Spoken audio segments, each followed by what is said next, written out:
Now at 5, Tropical Storm Beryl causing widespread destruction from the Texas coast all the way to Houston, where 2 million are without power. And I'm in Brazoria, where there was a lot of damage in this part of the state. I'll be talking about that. Also, got an amazing story about this house that you don't want to miss. Hundreds of downed trees across the state. Beryl now claiming 2 lives. We talked with the family of one victim who says it happened so fast. And dramatic video as a man trapped on top of his flooded truck is rescued. Here at the American Red Cross, the volunteers are in place and they are ready to hit the road to recovery. Coming up. Our top story now at 5, Beryl, the now tropical storm causing widespread destruction from the coast to the greater Houston area. We're taking a live look now at Houston's uptown skyline, right along Highway 59. Right now, it just looks like a gloomy day, but this morning, it was an entirely different story as Beryl made landfall near Matagorda as a Category 1 hurricane at 3:55 a.m. Now, this is in Sargent between Freeport and Matagorda. Video shows the storm surge and damages to beach homes. And check out this video from Houston. You can see the intense wind gusts blowing as the eye wall hits downtown. Some folks saw winds reaching speeds of 90 miles per hour. Unfortunately, the city was not spared from floodwaters. In just 24 hours, most of the region saw between 6 and 10 inches of rain. Some communities saw over a foot as the storm knocked out power to more than 2 million people. We have team coverage tonight. Weather Chief Bill Taylor is tracking Beryl from the Weather Center. Sue Kalberg is talking with reps from the Red Cross. And Paul Morales is talking with folks dealing with the aftermath of Beryl. Paul joins us live from Brazoria. And Paul, what does it look like there? Well, right now it's a really nice and humid day, but boy, this morning it was horrible. I tell you, we drove, first of all, this morning, we started off in Port Lavaca, and I knew that the strongest winds were going to be over on the other side of Matagorda Bay, on the other side, and so we decided that we would leave about 3:30 in the morning. That was a bad idea.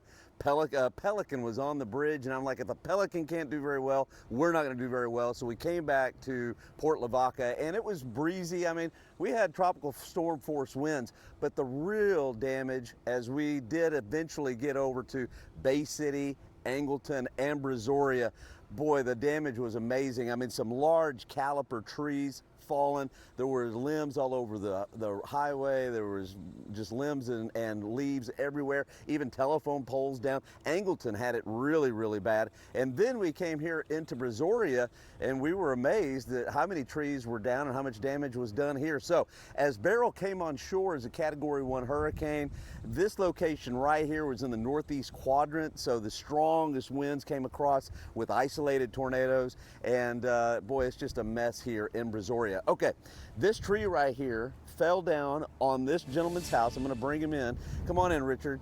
Richard, what's your name? Richard Martinez. Martinez, yeah. Yes, okay, so tree fell down on your house. Also, a very large limb from this tree crashed right into your bedroom. Right. What was it like early this morning? You know, I tell you, I've spent a long time as a first responder, and you know, a lot of situations, you know, that come, you know, you see and you think about them, you know, for something happening to somebody else, but it's kind of surreal whenever it happens to you. To be quite honest with you, it's very scary. Yeah, I was scared.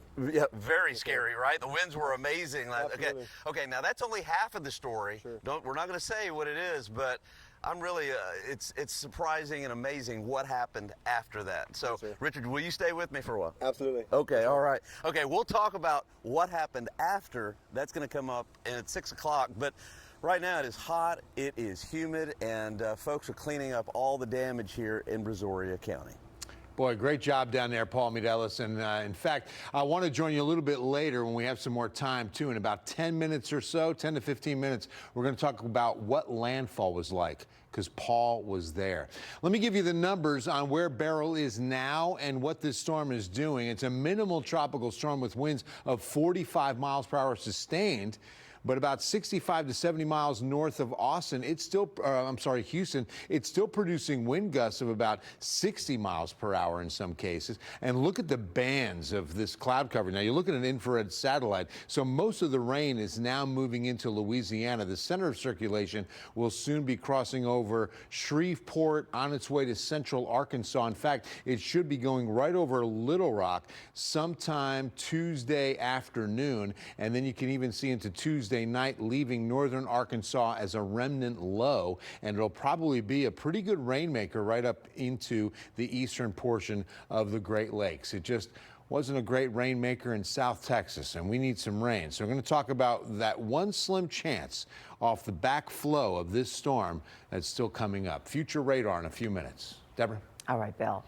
More and more images keep pouring in, giving us a glimpse of what people experienced as Beryl pushed through Houston. There are more than 2 million people without power right now, according to CenterPoint Energy. Crews have restored more than 500,000 outages in the last 24 hours. Many of those outages likely caused by strong winds. And it is hot and humid there with no power. So far, the storm has claimed 2 lives, 1 man and 1 woman, both killed after a tree fell on their homes. Right now, we're learning more from the family of that woman. Maria Laredo's family says the tree came down as the winds from the storm were picking up. Her daughter-in-law says she had just passed her in the hallway before the tragic accident. And it happened like super fast as I was going downstairs to check on my son. That's when I heard the big crack. The family says they just bought their house 2 years ago and they've never seen anything like this. New video shows the moments a man had to be rescued after he was stranded on top of his flooded truck. This is on the south side of Houston. Our sister station KHOU had their cameras rolling as the rescue unfolded. The man was forced to sit on the top of the cab of his truck as he waited for help. Once he was back on land, he was taken away to be checked out by paramedics. And now at 5, more than 300 volunteers from across America are already here in San Antonio, getting ready to deploy to the storm zone. The American Red Cross headquarters in East San Antonio has been a busy hub the last few days as they've been gathering the supplies storm victims will need in the coming days. KENS 5 reporter Sue Calbrick has been talking with the helpers, and she's live now in the thick of it. Sue? Deborah, people who come here better be prepared to move because this place is busy, and they say it's only going to get even more busy as they move forward. Now, local volunteers have been working very hard on logistics. They've been gathering supplies and they're preparing to put them on the road to recovery. The parking lot here is full of trucks, and the people, well, their hearts are full too. They're here to serve. They're loading up everything from water to healthcare needs to cleanup kits. It's got plastic bags, it has gloves, mask, it has handles that screw together so you can have a push broom, a squeegee, or a mop. So Everything you need if your house is flooded. exactly, everything you need. And San Antonio acts as the central hub of operations because airports are easily accessible, so that as Beryl continues to pass through its main landfall area, then we can start deploying our volunteers and our resources primarily to that Houston-Galveston region.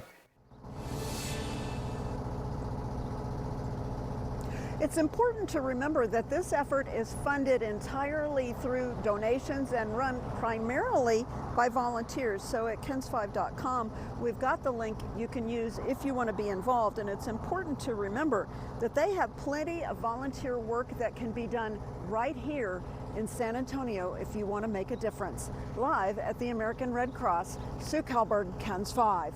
Well, thank you, Sue. And help is pouring in from across the state, including H-E-B.